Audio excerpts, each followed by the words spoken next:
All right, man. So YK Osiris, YK Osiris, all right. So he exposed the industry in a very clever yet sad way, and prepare for this. Okay, I'm gonna be very pessimistic in this video, but realistic. All right, let's watch this video. Y'all keep using that Drake shit, huh? Drake don't fuck with me either. Me and Drake don't talk. Me and the baby don't talk. Nobody in the industry fucks with Osiris. Nobody, so don't keep using that shit with me. Like, you can't keep using that. Like, stop. Like, we don't fuck with nobody. We don't talk. The baby don't fuck with me no more. Drake don't fuck with me no more. Fucking nobody fucks with Osiris. So, alright. So a little bit more context after that video that I just played ended. He was kind of on some self-deletion kind of narrative, okay? You know, I gotta use code words for that now, you know? So here's the thing though, okay? And I gotta be impartial as I can be when it comes to this. So the two names that he mentioned were Drake and Lil Baby, right? Both of them are people that he owed money to. I didn't even know he owed Lil Baby money. Now, I'm completely aware, and I'll acknowledge it, there are people out there who would say, oh, you know, just because he owed you money, is that a reason to stop talking to him? Absolutely. Absolutely. And I don't care what anybody will say about that. There's a few things that is very high up on the list of reasons to stop messing with somebody, and money damn near is the first one. It's money and relationships, I think, are the top two. Now, depending on your situation, you might interchange them, but I think money is the top one right there. Somebody owe you money, and it's a pain in the ass to get that money back. Absolutely, that's a reason to lose a friend. Absolutely. And I don't. If you think differently, let me know. I'm willing to hear another side to it. But I think absolutely, if you owe someone money, that is a reason for them to stop talking to you. They owe Drake 60,000, 60 grand, bro. Now, and here's another. I already know people's gonna bring this up. Oh, but Drake, I guess, is a billionaire now. Whatever the case is, multi-millionaire. What's 60,000 to him? I love when people bring up that type of caveat. Here's the thing though, when it comes to borrowing money, it's the principle of it all, okay? And I'm no pun intended, okay? Because principle, you know, money, whatever. No, I'm not even talking about that. It's the fact that you say you go to this person like, hey, can I borrow this amount of money, blah blah blah. Once you use the word borrow, that is that is a confirmation that you're going to pay them back. It's a confirmation that you're going to pay them back. Like, you can't go to someone saying, let me borrow $10, hypothetically, right? With no intent on paying them back. It's a problem. If you know you're not going to pay them back, you better just ask them, hey, like, yo, I need $10, man. I don't know if I'll be able to pay you back or something like that. I don't even know how the hell it would go, because I'm not big on borrowing money from anybody. I'm not even gonna lie, I'm not big on that at all. But it's just the principle of it all. You borrowed 60K from Drake and had such a hard time paying that shit back. Drake had to compromise. Like, Drake made him perform his Drake made him perform to pay his debt off. Like, I won't lie to you. If someone came to me to borrow 60 grand, okay, hypothetically, okay, someone came to me to borrow that, and they had such a hard time paying it back, we gonna be on thin ice after that, bro. I won't lie to you. And I know some people would look at it that like that's crazy, that's outlandish, that's so pessimistic. I know that, I get that, but if you look at it that way, as that's such a bad thing, you're part of the problem. I didn't remember turning my mic on, yo. But that's my thing. That's my thing, though. If you look at that as that's such a big issue in terms of like, damn, how could he stop talking to him just because he owed him money?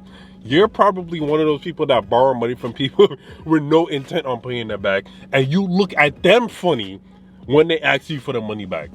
That's an issue. Now, here's the main pessimistic point I wanted to bring up, right? Your coworkers aren't your friends, okay? Your coworkers are not your friends.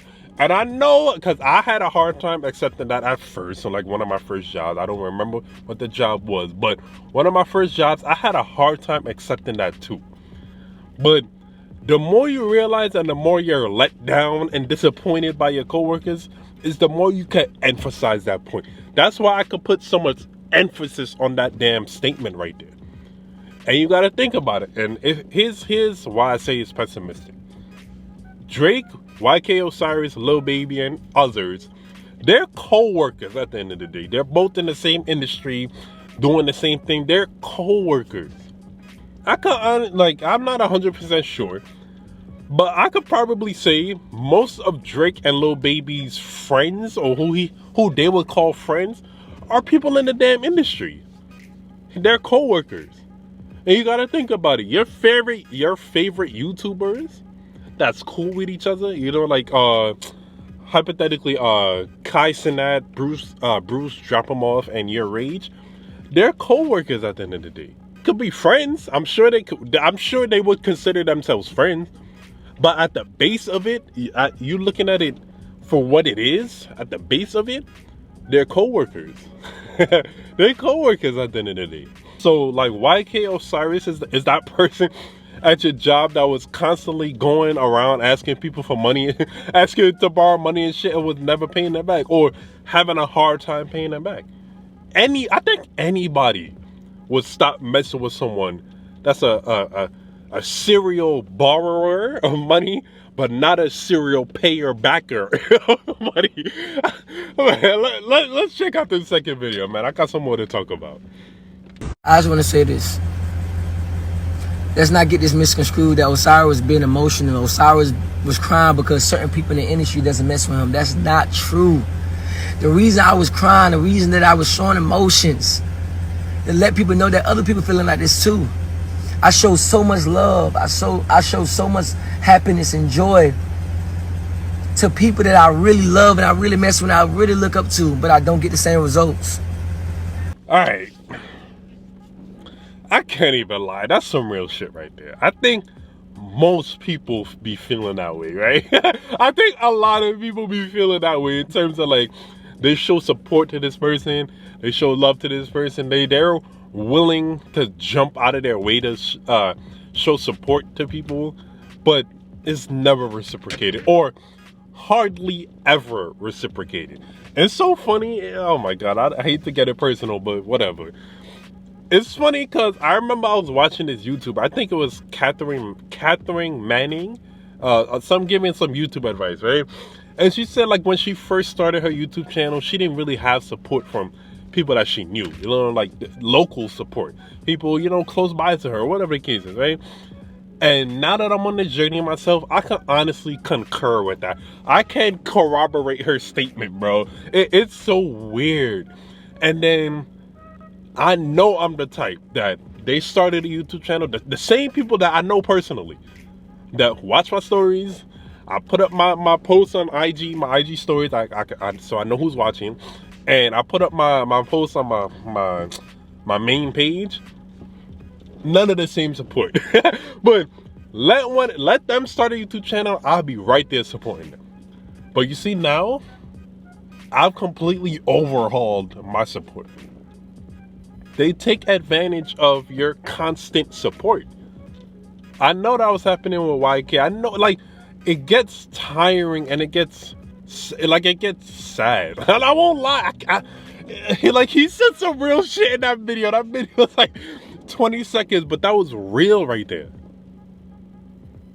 It sucks when you showing support to people and they don't show it back. Like, it sucks. It really does.